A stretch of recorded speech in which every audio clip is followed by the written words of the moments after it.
اللہ تعالیٰ نے جب ابلیس سے یہ فرمایا کہ تو نے حضرت آدم علیہ السلام کو میرے حکم کے مطابق سجدہ نہیں کیا تو اب تو یہاں سے چلا جا، قیامت تک کے لیے تیرے اوپر لعنت ہے۔ تو شیطان کہنے لگا کہ مجھے مہلت دی جائے، تو اللہ تعالیٰ نے اسے ایک معینہ اور مقررہ وقت تک کے لیے مہلت دے دی۔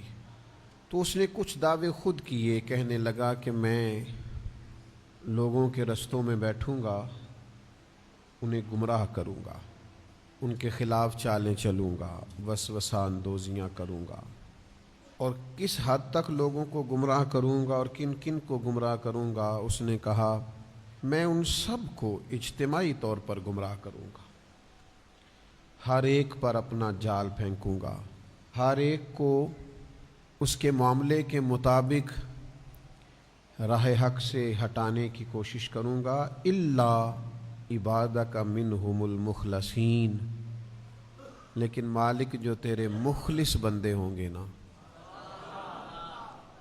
وہ میرے شر سے بچے رہیں گے۔ دنیا میں ہر طرف شیطانی وساوس پھیل چکے، چاروں جانب فتنے، گمراہ کرنے والی باتیں، گمراہ کرنے والے رستے، ہر طرف منفی باتوں کا زور، بری باتیں بھی لوگ اتنی مسجع، مکفّہ اور خوبصورت کر کے کرتے ہیں کہ بہت بڑے جھوٹے بھی سچے محسوس ہوتے ہیں، معاذ اللہ۔ بہت کم لوگ ہیں جو اس گمراہی سے بچتے ہیں۔ وہ کون ہیں؟ ان کی ایک ہی تعریف قرآن مجید نے بیان کی کہ وہ اللہ کے مخلص بندے۔ جتنا کسی کے اندر اخلاص ہوتا ہے، جتنا وہ تصنع سے بچتا ہے، جتنا وہ دکھلاوے سے بچتا ہے، جتنا وہ شہرت سے بچتا ہے، جتنا کوئی شخص اپنے اعمال کو چھپا کر اپنی نیکی کو محض اپنے رب کریم کے لیے کرنے کی کوشش کرتا ہے، اتنا ہی زیادہ وہ شیطان کے داؤ سے بچتا ہے۔ آپ جتنا مخلص ہوتے جائیں گے، جتنا خالص ہوتے جائیں گے، جتنا آپ تصنع سے، دکھاوے سے، ریاکاری سے، بناوٹ سے، شہرت سے بچتے جائیں گے، تو یہ مت سمجھیں کہ آپ ریاکاری سے بچ رہے ہیں، دکھاوے سے بچ رہے ہیں، شہرت سے بچ رہے ہیں، بلکہ سمجھیں کہ آپ شیطان سے بچ رہے ہیں۔ وہ مزین کر دے گا نگاہوں کے سامنے، وہ تعریف کو مزین کر دے گا، بار بار نفس کو تسکین ملے گی، بار بار آپ محسوس کریں گے کہ میری تعریف ہو رہی ہے اور ہونی چاہیے، میری خوشامد ہو رہی ہے اور ہونی چاہیے، لوگ میرے لیے کیا کیا مناقب کہہ رہے ہیں اور ہونے چاہیے۔ اللہ کی رضا کا حصول یہ اخلاص کے اعلیٰ ترین مقاصد میں سے، اور ذرا سا بھی شائبہ اخلاص کس کو کہتے ہیں؟ اخلاص کا مطلب یہ ہوتا ہے کہ اللہ کی عبادت میں ذرا برابر بھی کسی کو شریک نہ ٹھہرایا جائے۔ یعنی کسی شخص نے روزہ رکھا ہے تو وہ اتنی نیت کرے گا کہ میرے رب کا حکم ہے تو میں نے روزہ رکھا ہے، اللہ کی رضا کے لیے روزہ رکھا ہے۔ اگر اس نے یہ ارادہ کیا نا چلو روزہ بھی ہو جائے گا اور میرا وزن بھی کم ہو جائے گا، تو یہ اخلاص نہیں ہے۔ کسی شخص نے نماز پڑھنی ہے اللہ کی رضا کے لیے، اور اگر وہ نماز اس لیے پڑھے کہ نماز ایک بہترین ورزش بھی ہے، اور جب میں نماز پڑھوں گا تو اس سے میرے اعضاء کے اندر بہتری بھی آئے گی اور میرے وجود کو اس سے اطمینان بھی نصیب ہوگا، اور میرا جسم جو ہے وہ بہترین حرکت کرنے لگے گا، کام کرنے لگے گا، تو یہ والی نیت شامل کرنا ساتھ درست نہیں ہے، محض اللہ کی رضا کے لیے۔ یعنی اس پر حدیث موجود ہے، ایک صحابی نے عرض کی یا رسول اللہ صلی اللہ تعالی علیہ وسلم، ایک شخص اس لیے جہاد کرتا ہے کہ وہ اسے اجر بھی ملے اور ساتھ اس کی شہرت بھی ہو جائے۔ سیاستہ میں حدیث موجود ہے۔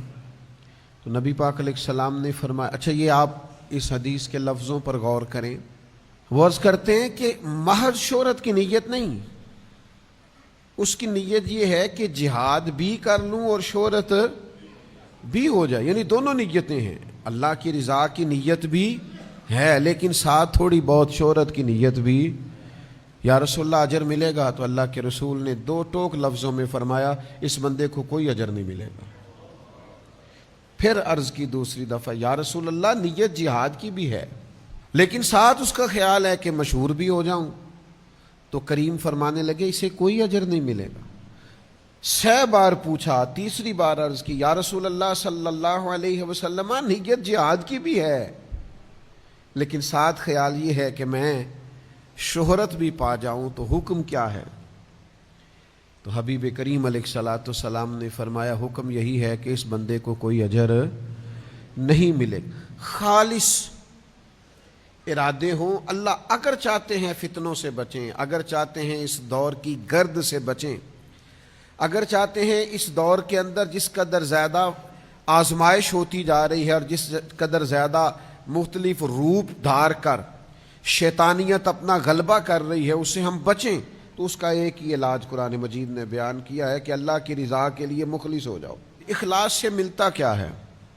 جو لوگ مخلص ہوتے ہیں نا وہ بہادر ہوتے ہیں، بزدلی دور ہوتی ہے مخلص ہو جانے سے، انسان کا ذہن مضبوط ہوتا ہے، اعصاب مضبوط ہوتے ہیں، اس کے مزاج میں استقامت آتی ہے۔ جب آپ مخلص ہوتے ہیں تو پھر تو یہ حال ہوتا ہے کہ صحابہ میدانوں میں نکلتے تھے تو کوئی کہتا تھا کیا کرنے جا رہے ہو، تو کہتے تھے شہادت لینے جا رہے ہیں۔ وہ مرنے کو تیار تھے، جان دینے کو تیار تھے، وجہ مخلص تھے۔ حضرت انس بن نضر رضی اللہ تعالیٰ عنہ میدان احد کے اندر جب ایک خبر پھیلا دی گئی معاذ اللہ کہ حضور کو شہید کر دیا گیا ہے، اور کچھ لوگ بہت پریشان ہوئے اور ادھر ادھر ہونے لگے، تو حضرت انس بن نضر آواز دیتے تھے اور فرماتے تھے ادھر آؤ نا واپس، تم کہاں جا رہے ہو؟ مجھے تو میدان احد سے جنت کی خوشبو آ رہی ہے۔ مخلص تھے تو دوڑتے تھے۔ بہادری پیدا ہوتی ہے انسان کے اندر سے، سستی اور کاہلی ختم ہوتی ہے اخلاص کی برکت سے۔ دوسری جو چیز اخلاص سے انسان کو ملتی ہے وہ یہ ہے کہ جو مخلص ہوتے ہیں نا ان کی اللہ مدد فرماتا ہے، انہیں تائید ایزوی حاصل ہوتی ہے، انہیں تائید باری تعالیٰ حاصل ہوتی ہے۔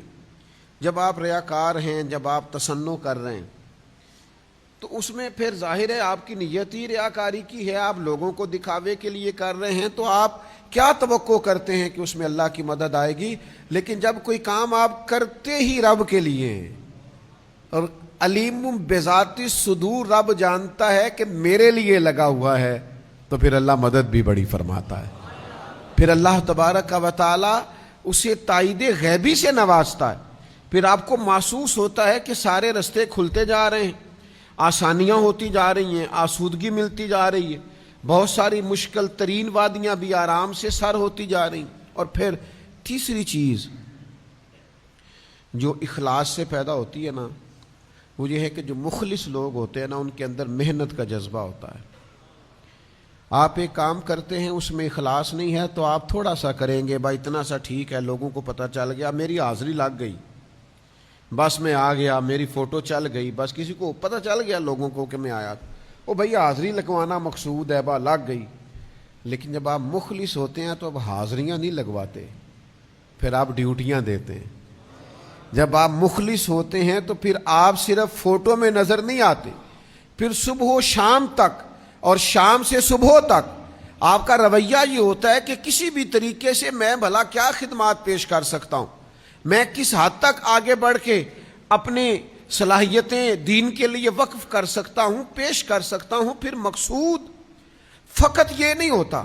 ایک دفعہ ایک جلوس نکلنا تھا کشمیر کے لیے، تو مذہبی سیاسی جماعتیں جمع تھیں، تو ان میں سے مجھے بھی ایک جگہ دعوت دے لی گئی، تو مجھے کہنے لگے کہ وہ ہم نے جلوس نکالنا ہے۔ تو میں نے کہا کیا مطلب جلوس نکالنا ہے؟ تو پھر اس میں نا ساتھ، ابھی وہ بہت پرانی بات ہے، ہم طالب علم تھے، تو اس میں یہ تھا کہ اخباری نمائندوں کو کسی طریقے سے بلائیں اور زیادہ سے زیادہ جمع کریں رپورٹر۔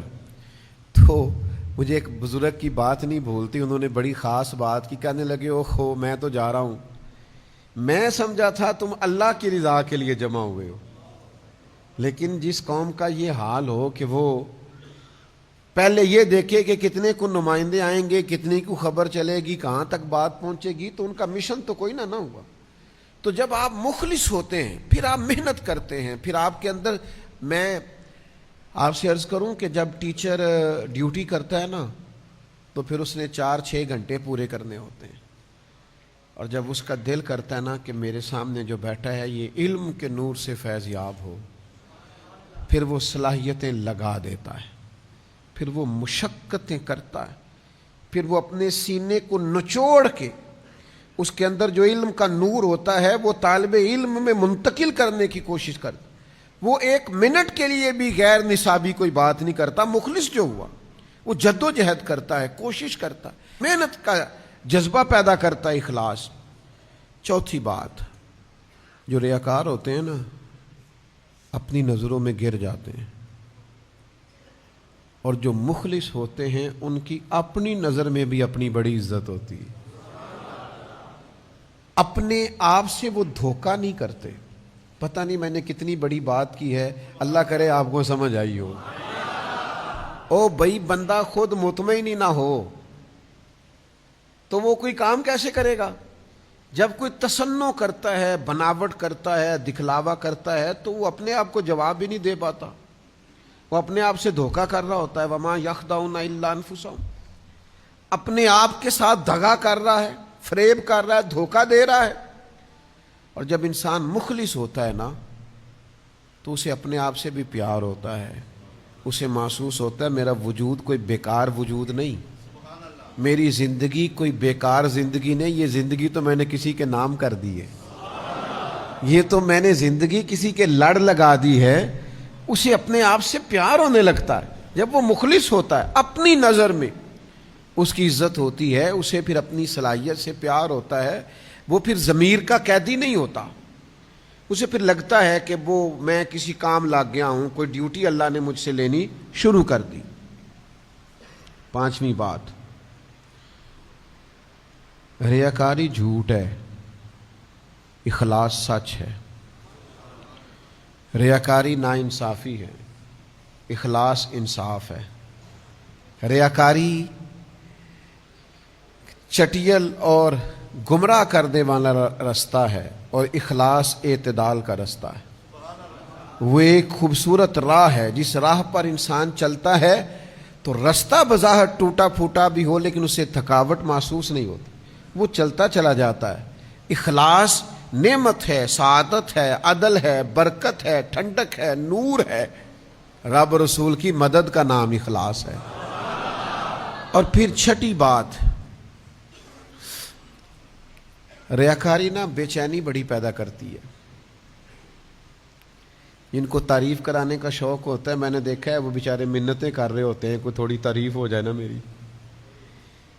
جن کو تعریفیں کرانے کا، خوش آمدیں سننے کا شوق ہو جاتا ہے نا، وہ بیچارے ہر وقت اپنے منہ سے کہتے رہتے ہیں شکر ہے جی اللہ کا، بڑا اللہ کا فضل ہے، کبھی جھوٹ نہیں بولا، بڑا شکر ہے جی فلانی ڈیوٹی بھی میں نے کی، فلانی مسجد بھی میں نے بنائی، فلائی کام میں میں شامل رہا، فلاں کو مشکل آ گئی تھی. میں بے چین ہی بڑا ہے، بتاتا پھرتا ہے، سناتا پھرتا ہے. ریاکاری بے چینی ہے، کوئی تعریف نہ کرے خود کرتے ہیں. اللہ قرآن مجید میں فرماتے ہیں کچھ لوگ ایسے ہیں جو کام نہیں کیا ہوتا اس پر بھی اپنی تعریف چاہتے ہیں. ان کا خیال ہوتا ہے کہ یہ کیا نہیں پر ہماری تعریف ہو جائے. ریاکاری بے چینی ہے اور اخلاص سکون ہے. بے قراری والے کرتے ہیں نیکی کر فیس بک پہ ڈال، اور اخلاص والے کہتے ہیں نیکی کر دی اب چپ کر جاؤ، اجر تو اللہ دے گا، قیامت میں تو پتہ چل جائے گا رب کتنی مہربانی فرماتا. پھر ریاکاری سے نا بے صبری پیدا ہوتی ہے. آپ جب تصنع کرتے ہیں، دکھاوا کرتے ہیں، لوگوں کو دکھانے کے لیے عمل کرتے ہیں تو آپ کا خیال ہوتا ہے کہ جلدی نتیجہ نکلے، فٹافٹ پتہ چل جائے کہ بھلا لوگوں کی رائے کیا ہے. اور اخلاص صبر پیدا کرتا ہے، سکون پیدا کرتا ہے. یہاں اجر نہ بھی ملے تو پتہ ہوتا ہے صبح قیامت اللہ ضرور اجر عطا فرمائے گا.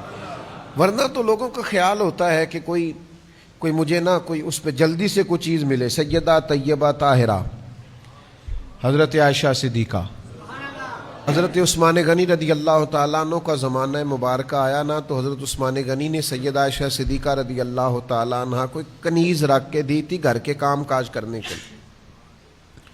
کاماں جی یہ آپ کی خدمت کریں گی.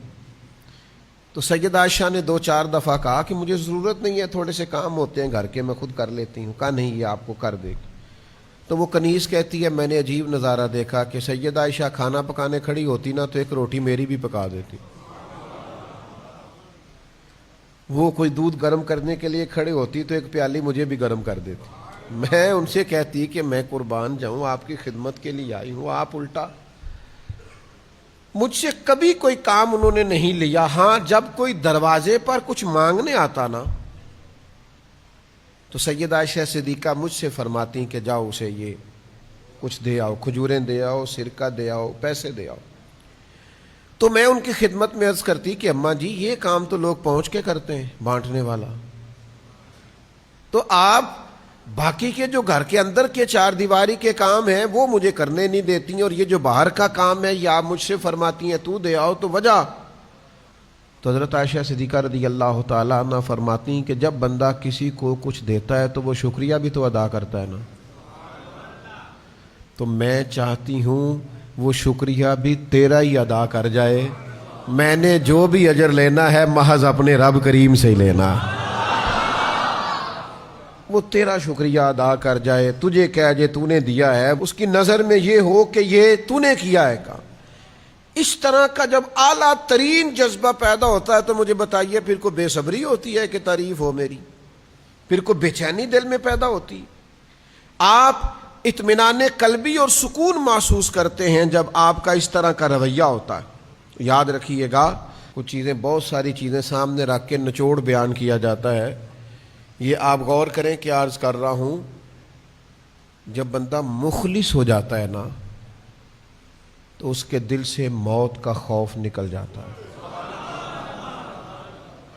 ڈرا ڈرا، سہما سہما، خوف زدہ، بیماری نہ آ جائے، گھر نہ ہو جائے، فلاں نہ ہو جائے، فلاں نہ چلا جائے، موت کا خوف مخلصین کے دلوں سے نکل جاتا ہے۔ یعنی ہر روز حضرت عمر دعا مانگتے تھے یا اللہ اپنے رستے میں شہادت کی موت عطا فرما۔ یعنی سیدنا خالد ابن ولید ساری زندگی ڈھونڈتے رہے کہ مجھے شہادت نصیب ہو جائے۔ حضرت سعد بن عبادہ رضی اللہ تعالیٰ عنہ، حضرت مقداد رضی اللہ تعالیٰ عنہ، حضرت عمار ابن یاسر رضی اللہ تعالیٰ عنہ شہادت کی آرزومند تھے۔ یار کسی کا جان دینے کو بھی دل کرتا، یعنی میں مر ہی جاؤں، نہیں میری جان ہی چلی جائے۔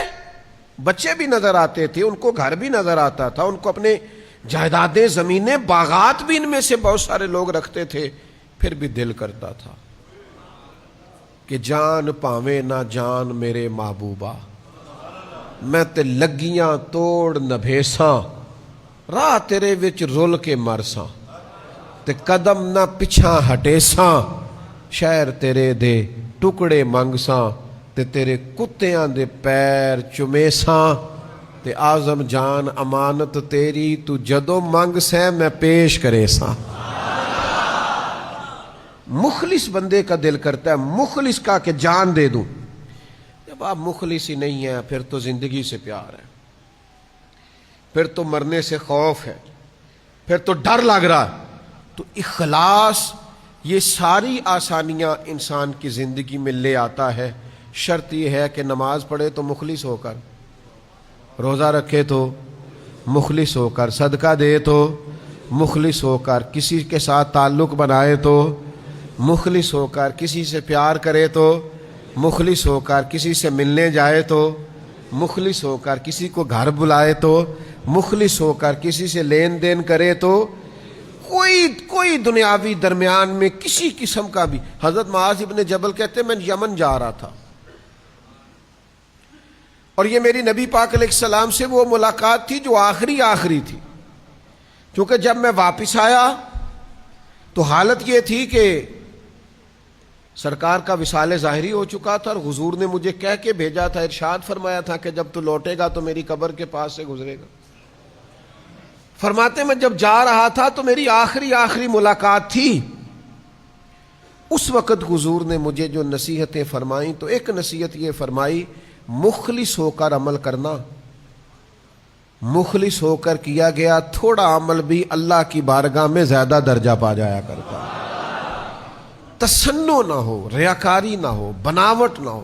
میں اللہ کے گھر میں بیٹھا ہوں، مجھے اپنے مرشد سے محبت نہیں، عشق نہیں، میرے پاس کوئی لفظ ہی نہیں ہے جو میں ان کے بارے میں استعمال کروں، وہ میرے پاس جملہ ہی نہیں ہے جو میں کہہ سکوں۔ میں کیسے کسی کو بتاؤں کہ میں ان کے جو گلی سے گزرنے والے بچے تھے اور جوان تھے اور مسافر تھے وہ بھی بھلے لگتے تھے کہ محبوب کی گلی سے گزرتے۔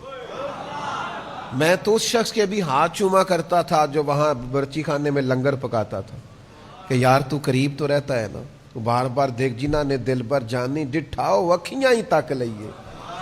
وہ کیا بتائیں کہ اندر کیا ہے، روح کیسے مچلتی ہے۔ زندگی بھر جرت نہیں ہوئی کبھی پاس بیٹھنے کی، ساتھ والی کرسی پہ براجمان ہونے کی، ساتھ ہو کے فوٹو کھنچوانے کی۔ پتہ نہیں کہاں سے جرتیں آئی ہیں لوگوں میں، کہاں سے مزاج بنے ہیں، یہ کون سا نیا رنگ دنیا میں آیا۔ میں ریاکاری نہیں کہہ رہا، لیکن خدا کے بندو میرے لیے اتنی لوگوں نے دعائیں کی ہیں، اتنی دعائیں کی ہیں کہ میں سوچ نہیں سکتا۔ مجھے کسی دوست نے ایک دفعہ پوچھا تھا زندگی میں کمایا کیا اور جمع کیا کیا، تو مجھے علامہ قمر الزمان اعظمی کی بات یاد آئی۔ وہ کہا کرتے ہیں ہم نے زندگی میں نا محبت کمائی ہے اور دعائیں جمع کر کے رکھی ہیں۔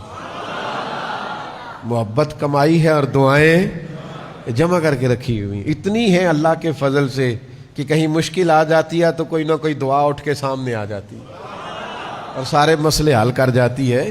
دعائیں محافظ بن کے، پہرے دار بن کے ساتھ رہتی۔ تو اخلاص، للہیت، پیار، خلوص، یہ آپ کو طاقتور کر دے گا، آپ کے اندر وہ خاص جذبہ پیدا ہو۔ یار آپ اس بات کو سمجھتے نہیں کہ فاروق اعظم چہرے پہ کپڑا ڈال کے کیوں گھومتے تھے مدینے کی گلیوں میں؟ کیوں؟ عمر کسی سے ڈرتے تھے؟ کوئی روک سکتا تھا جناب عمر کو؟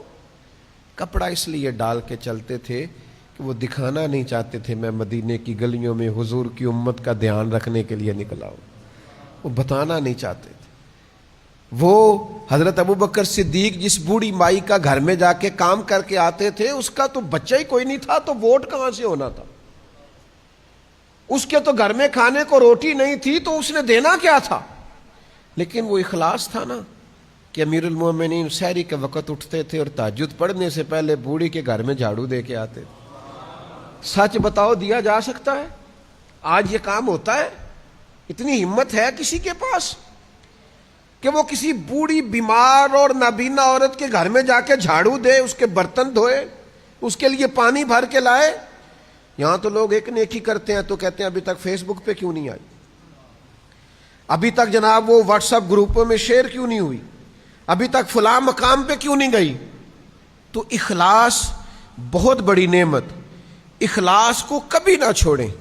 نبی پاک صلی اللہ تعالی علیہ وسلم نے فرمایا، یہ حدیث پاک آپ نے بھولنی نہیں، حضور فرماتے ہیں جو شخص اس حال میں دنیا سے رخصت ہوا نا کہ وہ اللہ تعالیٰ کے لیے اخلاص پر تھا، اللہ کی عبادت میں کسی کو شریک نہیں ٹھہراتا تھا، نماز پڑھتا تھا، زکوٰۃ دیتا تھا اور مخلص تھا، وہ اس حال میں دنیا سے گیا، تو سمجھو جب وہ رب کے حضور حاضر ہوگا تو اللہ تعالیٰ اسے راضی ہوگا، وہ اپنے رب کو راضی پائے گا۔ تو یاد رکھنا بالخصوص ان لوگوں سے جو کوئی دینی، کوئی فلاحی، کوئی ملت کا کوئی بھی کام کرتے ہیں، اس میں اگر ذرہ برابر بھی کوئی دنیاوی لالچ آ جائے گا تو آپ کے اندر جو خدائی مدد ہے وہ روٹ جائے گی، تو پھر آپ مقابلہ نہیں کر سکتے، پھر کام کو دوام نہیں ہوگا، پھر آپ آگے نہیں بڑھیں گے۔ اپنے آپ کو خود سے سنبھالنا پڑتا ہے، نیت کو بار بار وضو کرانا پڑتا ہے، اپنے ارادوں کو تازہ کرنا پڑتا ہے، بار بار یہ شیطان دھوکہ دے گا، بار بار نفس وسوسے ڈالے گا، بار بار اپنے آپ کو اخلاص کی بھٹی میں لائیں، بار بار اللہ کی رضا کی طرف سفر کریں۔ آج 2 رکعت نماز نفل پڑھیں اور اللہ کے حضور عرض کریں کہ مالک اگر پیچھے کوئی دکھاوا ہو گیا تو معاف کر دے، اور آئندہ کے لیے اخلاص کی دولت، اخلاص کی نعمت، اخلاص نصیب فرما۔ آپ مخلص ہونا تو مدد ایزوی آپ کے ساتھ ہوتی ہے۔ آپ ایک بزرگ تھے، بہت بڑا ادارہ بنایا اور جلدی بنایا اور بہت بڑی تعداد تھی جس کو وہ سنبھالتے تھے، تو میں نے ان سے ایک دفعہ کہا کہ حضرت کو نسخہ ہی بتائیں یہ کام کیسے ہوتا ہے، تو رو پڑے۔ تو پنجابی میں کہنے لگے میرے کو قسم چکالا مینوں آپ بھی نہیں پتا، میرے کو